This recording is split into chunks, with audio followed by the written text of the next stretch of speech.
Yo gang, what's going on? I'm the Blue Ranger and we're back here with another Destiny video. See, there's some new stuff that came out last week that I feel like we should probably have a conversation regarding. So this new thing came out called the Rise of Iron. Now it was a leak that came through Kotaku and it's been all but confirmed by Bungie that this is in fact a legitimate picture. Now, in my opinion, nothing gets leaked out of Bungie without a reason, and this seems to me to be something that was entirely intentional. Because the coincidence of all of a sudden there being a game-breaking glitch, having to cancel trials, and now, boom, new things to talk about. Nobody's talking about trials being down right now. Everyone's talking about this new leaked image. Bungie does not just let these things slip. Nobody's getting fired over this. This was intentional. This is this kind of stuff that Bungie has been doing for years. So, let's talk about what we've got here. What I see is Lord Saladin standing in front of the walls of the city, and those walls are kind of crumbling. We've got him holding a giant flaming, what I believe is Yolder's hammer, but a lot of people think is an axe. They both, from that angle, could look very similar, seeing as you can't really see the detail, but the truth of the matter is it's a large, dual-wielded weapon, melee weapon that is very akin to something from Skyrim. And you got a very Skyrim kind of Game of Thrones thing going on here. But it's pretty exciting because there's a couple of things that we can consider when we think about whether or not this is legitimate. First and foremost, Kotaku, as much as I don't trust them as far as I can throw them, there's an exception. The exception being Destiny. Kotaku has been about 3 for 3 on Destiny information as it comes through. I'm pretty sure Kotaku and Bungie either have some terrible feud and someone happens to have all this insider knowledge, or there's a deal there. There's a deal there that Kotaku's going to get to be able to do the leaking and yada yada. You know, money ruins everything. It's the root of all evil. I'm pretty sure that's probably the case. Now, that being said, Kotaku has been very reliable for Destiny information, insider Destiny information, so I believe that this is something that we can trust. But let's go through some in-game stuff to consider whether or not this is legit. To me, the biggest thing to consider would be the fact that all of the April update gear, it's all cold weather.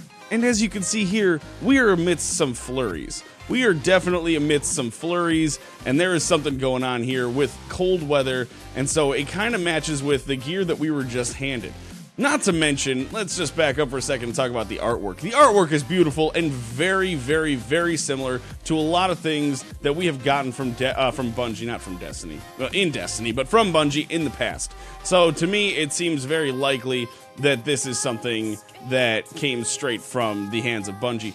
But moving forward, we have cold weather gear from the April update, which I believe is enough to consider this legitimate, but there's a couple other things as well. There's a couple of areas that we know about that this could be related to. First and foremost, the already created yet never implemented area, the European Dead Zone. There's already 2 maps that are in the Crucible in the European Dead Zone, including Widow's Court. Nah, the other one is actually slipping my mind. Oh,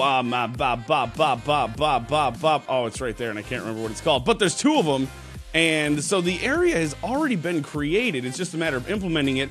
And trust me, if a company has the work done already, they're just going to use that. They are not going to continue trying to make new stuff because it's cheaper to use what they already have. The other thing is we have art from the beginning of the, when the game came out, we have some concept art of Europa. Now, Europa is a moon around Saturn, I believe, and it's a cold weather planet that's covered in snow that humanity abandoned after, I think it was during like the Great Collapse or something. But we lost that area, and here's the issue with both of them, though, is that I'm looking at the walls of the city.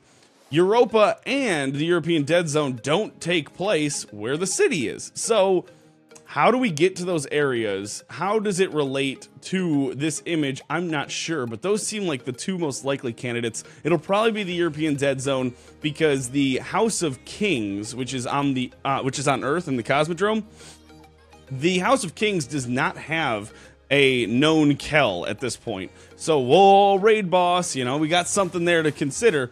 And they are on Earth, they are in the Cosmodrome, the tower is in the Cosmodrome. Like, there's just some lines that you can't help but parallel and consider the possibility here. So, I'm going to try to get this back on path because I'm just rambling like crazy at the moment. But The fact of the matter is, this is probably going to be an update. They've said it's going to have a raid. They said it's Fallen themed. A little bit of a bummer. I know a lot of us wanted Cabal, but now I'm hearing a lot of people talk about how perhaps the next iteration of Destiny, Destiny 2, whatever it gets called, will probably feature a Cabal invasion, which I think might be kind of interesting. But what I get out of this that I don't know how it'll be implemented, I don't know what we'll take away from it, but something I would really like to see is more of the city. The entire purpose of us being guardians and defending the Traveler and the last city is that city. It is the last bastion of hope for humanity, and that is what we are defending against. So, if we're defending against the last bastion of humanity, which is the last city on, the last city on Earth, and we know nothing about it, then there's no real connection for us as people who are behind these characters to actually fight. We're just like, yeah, there's a city down there we're trying to protect, but we don't know anything about it. Why are we protecting it? We don't know. They could be a city full of horrible human beings and exos and whatever. Like, it could just be the biggest pile of crap people in the world. But we know nothing. We know nothing. We go based on a whole bunch of assumptions that this is something we should be protecting and defending for the good of mankind and the universe and blah, blah, blah. I want to know more about this city. This picture gives me the idea that perhaps I will be able to see more of that city, and that gets me excited. That gets me really excited. Because it's something that I think we all need. We need a reason to be fighting the wars that we're fighting. This would be awesome. So that's what I'm hoping for from this. I know we're going to get a raid. I think it would be cool to do a raid where we are fighting to defend the walls of the city. A lot of people say, no, that's just going to be too much like tower defense. Get it? Tower defense. Anyway, people are afraid that that would just turn into a tower defense leveled thing. And my thoughts on that are, there's ways to implement mechanics into literally anything. I mean, come on, hobgoblins right here. This hobgoblin, the second you shoot it, it goes into a defensive stance. I mean, there's ways to implement mechanics into literally anything, even tiny combat mechanics with mid-tier enemies. So if people are afraid that there's not going to be mechanics in a raid where you defend the city, I think they're missing the big picture. There's definitely the opportunity for that kind of thing to happen. So what I see here is we're definitely going to get a raid. We're probably going to get a new patrol zone. We're probably going to end up with new weapons, new armor. I've heard a couple of different things. I've heard that this would be bigger than anything that came out in year one. Now, keep in mind, King's Fall was not part of year one. It was the beginning of year two. But I've heard that this is going to be bigger than anything that came out in year one, but I've also heard that this is going to be the biggest expansion that they've ever released. So I've heard a couple of different things come out of Bungie. I don't know what to believe.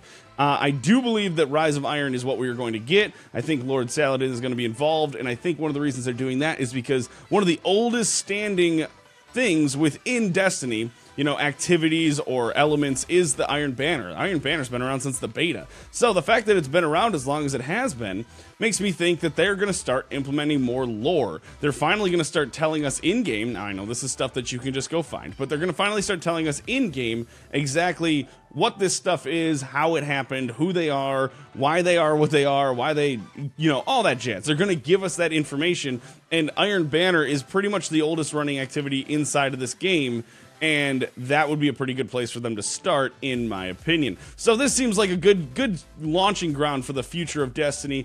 I am excited for it. I'm still concerned with the same concerns I've had with the 3 of coins and 1-to-1 infusion mechanics and making all the exotics infusion fodder because they're so easy to obtain now. I am concerned that this DLC will still come and go way too fast in the fall when we do finally get it, because it doesn't matter how much new shit you give us. If we can run through it in a couple of weeks and then hit max light, you're gonna lose that player base. So we have something to sink our teeth into now. We have something to be excited about. So let us be excited about that. Let us be excited about what's happening here.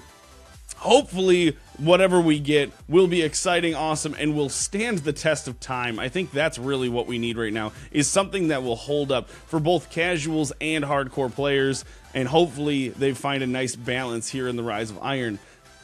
I'm excited.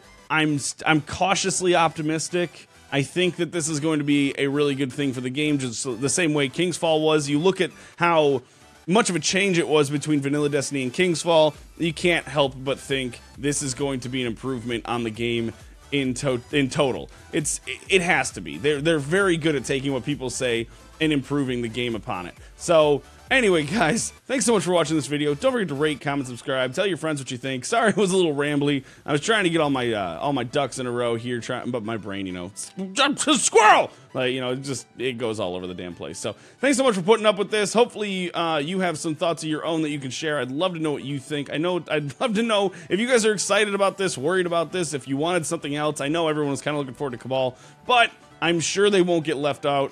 I remember in the beginning they were talking about the Cabal basically being the most terrifying threat that the Guardians will face, so maybe they're holding out on us to show us something a little bit more intense in future iterations of Destiny. And that's okay. Don't give me, don't show me all your cards right away. I want to slowly find this stuff out, or else, like with the April update, it's gonna die really fast. So, thank you all so much for hanging out and watching this video, and I will catch you guys in the next one.